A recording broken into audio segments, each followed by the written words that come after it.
by Jennifer Stearns. Little Women by Louisa May Alcott.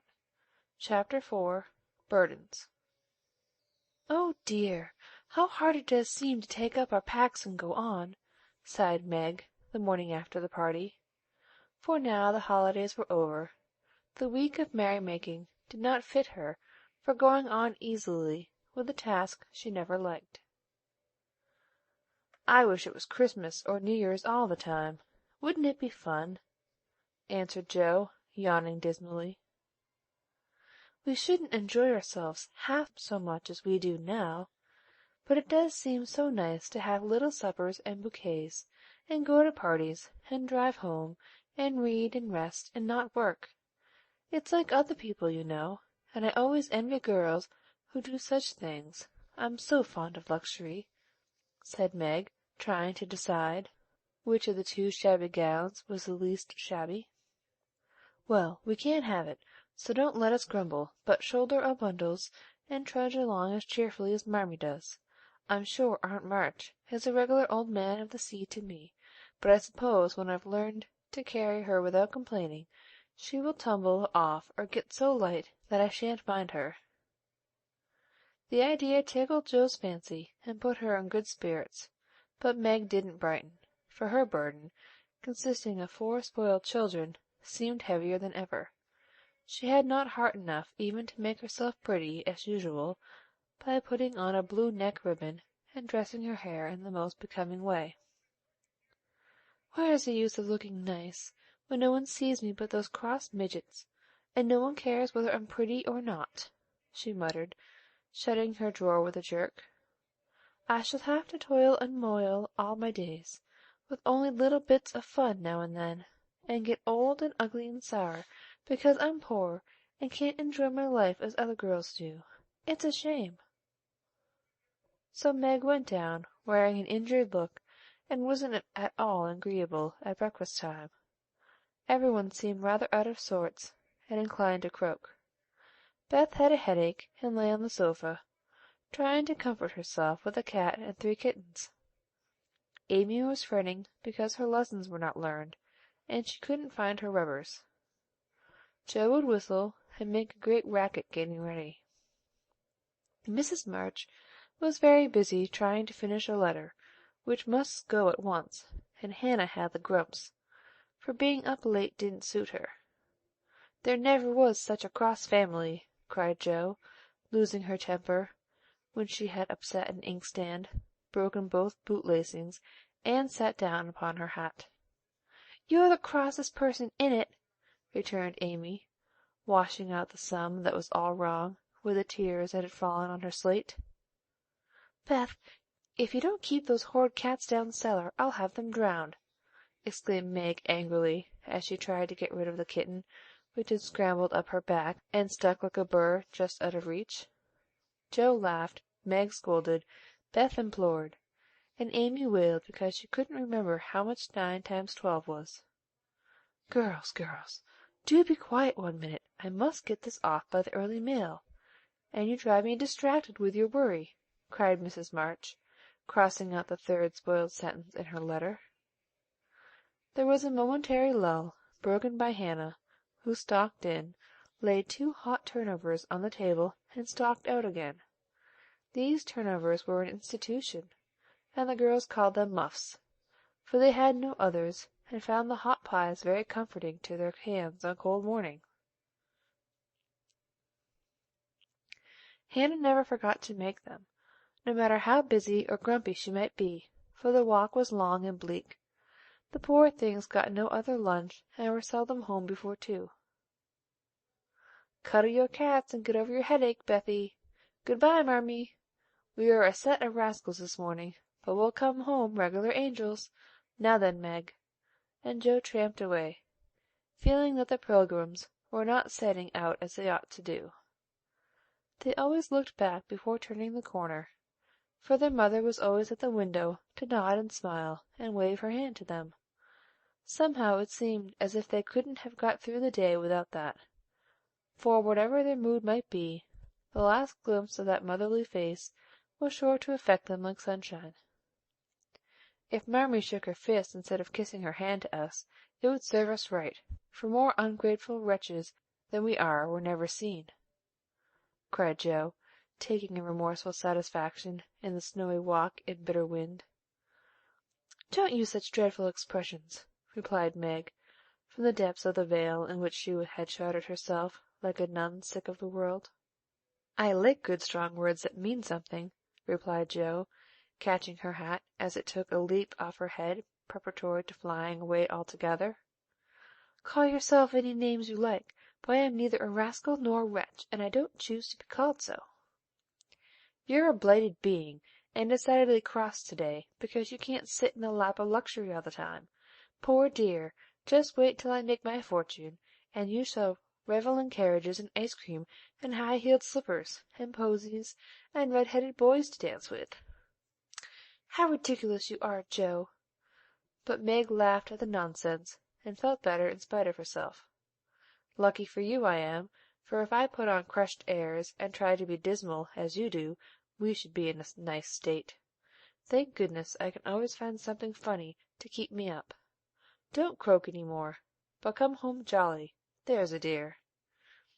Joe gave her sister an encouraging pat on the shoulder as they parted for the day, each going a different way, each hugging her little warm turnover, and each trying to be cheerful in spite of wintry weather, hard work, and the unsatisfied desires of pleasure-loving youth.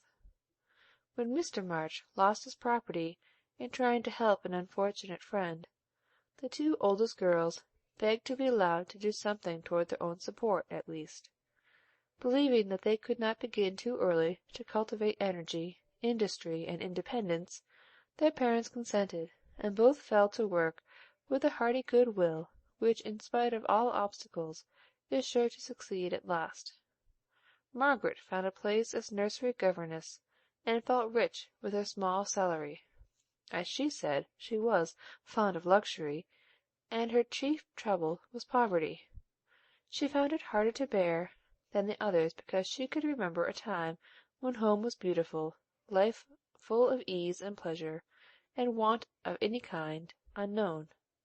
She tried not to be envious or discontented, but it was very natural that the young girl should long for pretty things, gay friends, accomplishments, and a happy life. At the Kings she daily saw all she wanted, for the children's oldest sisters were just out, and Meg caught frequent glimpses of dainty ball dresses and bouquets, heard lively gossips about theatres, concerts, sleighing parties, and merry-makings of all kinds, and saw money lavished on trifles which would have been so precious to her. Poor Meg seldom complained, but a sense of injustice made her feel bitter toward everyone sometimes, for she had not yet learned to know how rich she was, and the blessings which alone can make life happy. Joe happened to suit Aunt March, who was lame and needed an active person to wait upon her. The childless old lady had offered to adopt one of the girls when the troubles came, and was much offended because her offer was declined.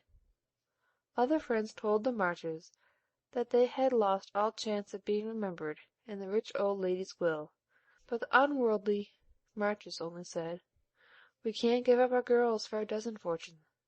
Rich or poor, we will keep together and be happy in one another." The old lady wouldn't speak to them for a time, but happening to meet Joe at a friend's, something in her comical face and blunt manners struck the old lady's fancy, and she proposed to take her for a companion. This did not suit Joe at all, but she accepted the place, since nothing better appeared, and to everyone's surprise got on remarkably well with her irascible relative. There was an occasional tempest, and once Joe marched home, declaring she couldn't bear it longer, but Aunt March always cleared up quickly, and sent for her to come back again with such urgency that she could not refuse, for in her heart she rather liked the peppery old lady. I suspect that the real attraction was a large library of fine books, which was left to dust and spiders since Uncle March died. Joe remembered the kind old gentleman who used to let her build railroads and bridges with his big dictionaries, tell her stories about queer pictures in his Latin books, and buy her cards of gingerbread whenever he met her in the street. The dim, dusty room, with the busts staring down from the tall bookcases, the cozy chairs, the globes, and, best of all, the wilderness of books in which she could wander where she liked, made the library a region of bliss to her. The moment Aunt March took her nap, or was busy with company, Joe hurried to this quiet place, and curling herself up in the easy-chair, devoured poetry, romance, history, travels, and pictures, like a regular bookworm. But like all happiness, it did not last long, for as sure as she had just reached the heart of the story, the sweetest verse of a song, or the most perilous adventure of her traveller, a shrill voice called, "Josephine! Josephine!" and she had to leave her paradise to wind yarn, watch the poodle, or read Belsham's essays by the hour together.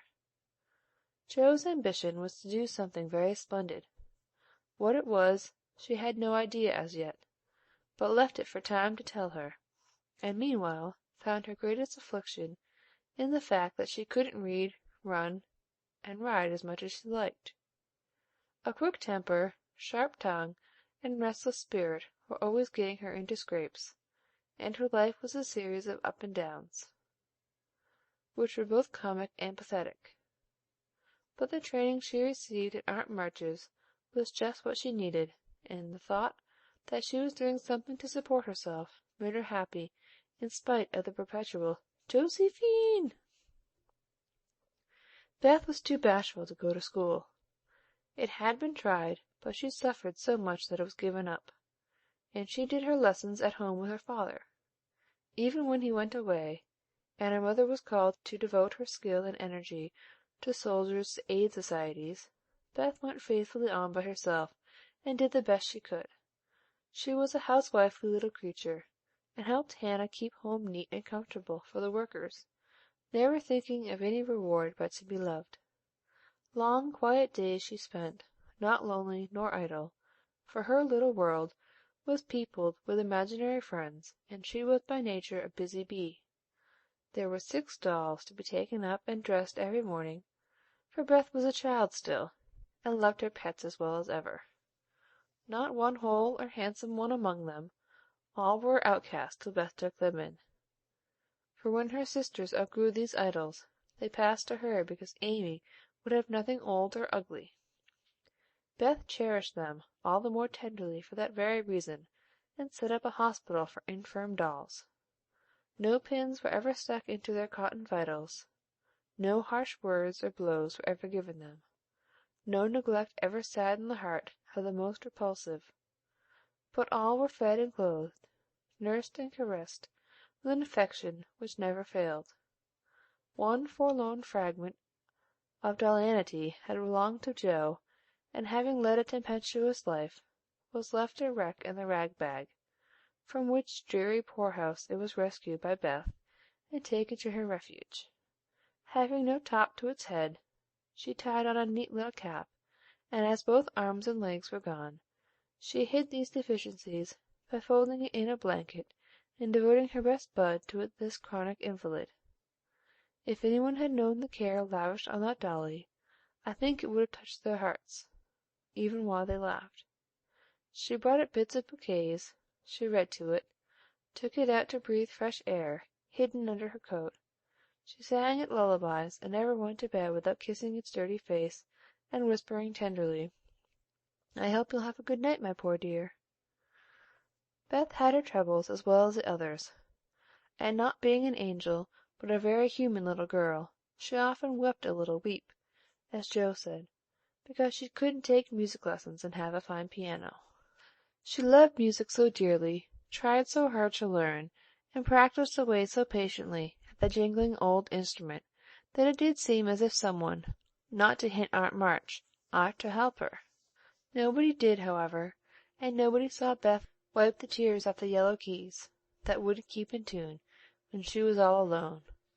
She sang like a little lark about her work, never was too tired for Marmee and the girls, and day after day said hopefully to herself, "I know I'll get my music sometime if I'm good."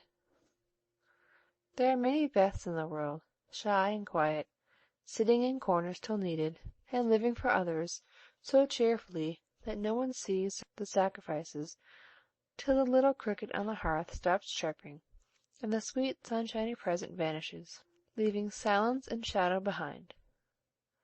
If anybody had asked Amy what the greatest trial of her life was, she would have answered at once, "My nose."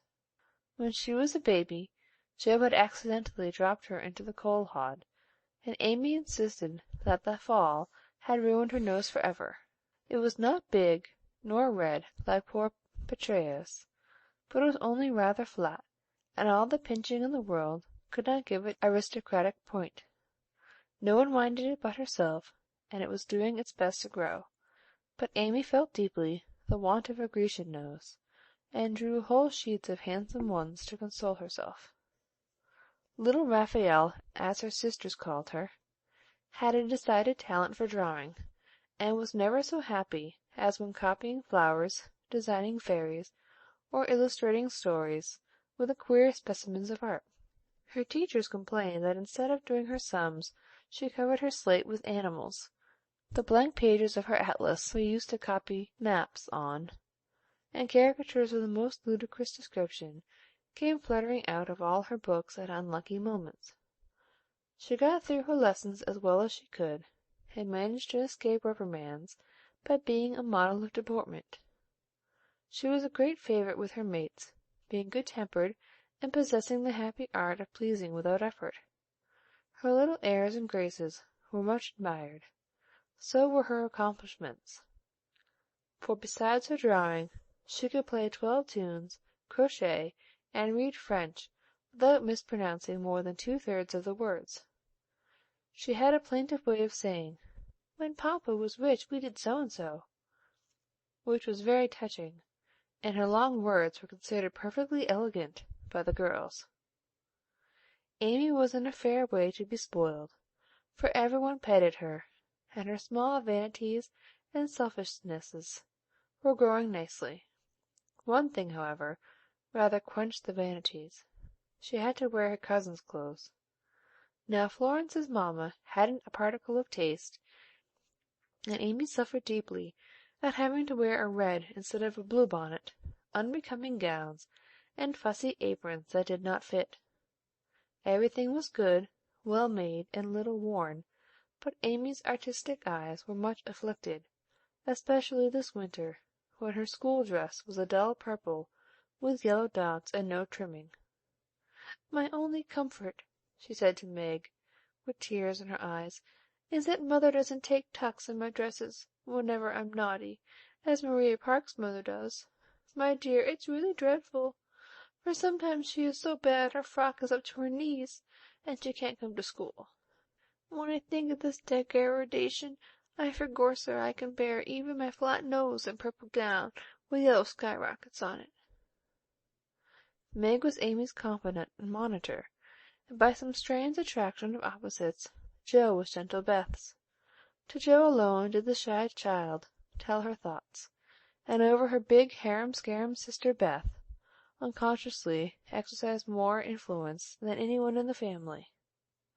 The two older girls were a great deal to one another, but each took one of the younger sisters into her keeping, and watched over her in her own way, playing mother, as they called it, and put their sisters in the places of discarded dolls with the maternal instinct of little women. "Has anyone got anything to tell? It's been such a dismal day, I'm really dying for some amusement," said Meg, as they sat sewing together that evening. "I had a queer time with Aunt to-day, and as I got the best of it, I'll tell you about it," began Joe, who dearly loved to tell stories. "I was reading that everlasting Belsham, and droning away as I always do, for Aunt soon drops off, and then I take out some nice book, and read like fury until she wakes up. I actually made myself sleepy, and before she began to nod, I gave such a gape that she asked me what I meant by opening my mouth wide enough to take the whole book in at once. 'I wish I could and be done with it,' said I, trying not to be saucy. Then she gave me a long lecture on my sins, and told me to sit and think them over while she just lost herself for a moment.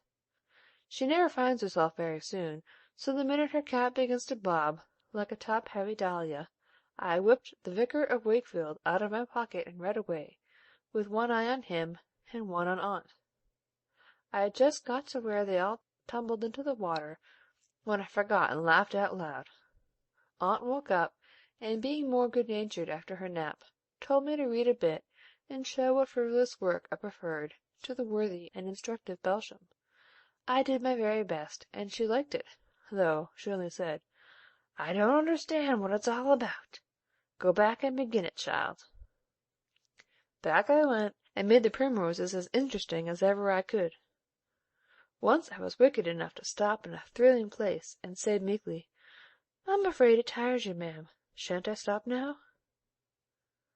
She caught up her knitting, which had dropped out of her hands, gave me a sharp look through her specs, and said in her short way, "Finish the chapter, and don't be impertinent, miss."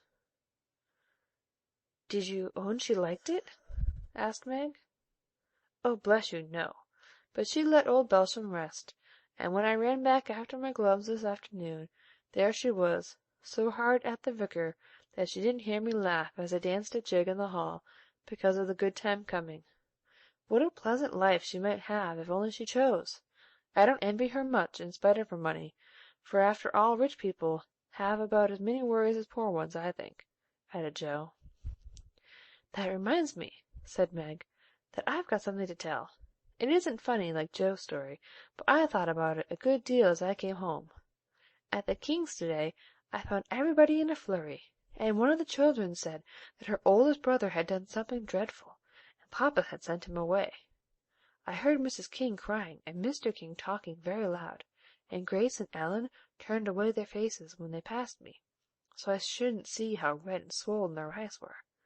I didn't ask any questions, of course, but I felt so sorry for them, and was rather glad I hadn't any wild brothers to do wicked things and disgrace the family."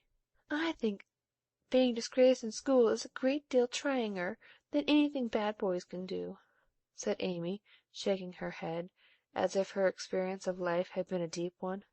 "Susie Perkins came to school to-day with a lovely red carnelian ring. I wanted it dreadfully, and wished I was her with all my might. Well, she drew a picture of Mr. Davis with a monstrous nose and a hump, and the words, 'Young ladies, my eye is upon you,' coming out of his mouth, and a balloon thing. We were laughing over it, when all of a sudden his eye was on us, and he ordered Susie to bring up her slate. She was paralyzed with fright, and she went, and oh, what do you think he did? He took her by the ear, just fancy how hard, and led her to the recitation platform, and made her stand there half an hour, holding the slate so everyone could see." "Didn't the girls laugh at the picture?" asked Joe, who relished the scrape. "Laugh? Not one. They sat still as mice, and Susie cried quarts, I know she did. I didn't envy her then, for I felt that millions of carnelian rings wouldn't have made me happy after that. I never should have got over such an agonizing mortification." And Amy went on with her work, in the proud consciousness of virtue, and the successful utterance of 2 long words in a breath. "I saw something I liked this morning, and I meant to tell it at dinner, but I forgot," said Beth, putting Joe's topsy-turvy basket in order as she talked. "When I went to get some oysters for Hannah, Mr. Lawrence was in the fish shop, but he didn't see me, for I kept behind the fish barrel, and he was busy with Mr. Cutter the fishman. A poor woman came in with a pail and a mop, and asked Mr. Cutter if he would let her do some scrubbing for a bit of fish, because she hadn't any dinner for her children, and had been disappointed of a day's work.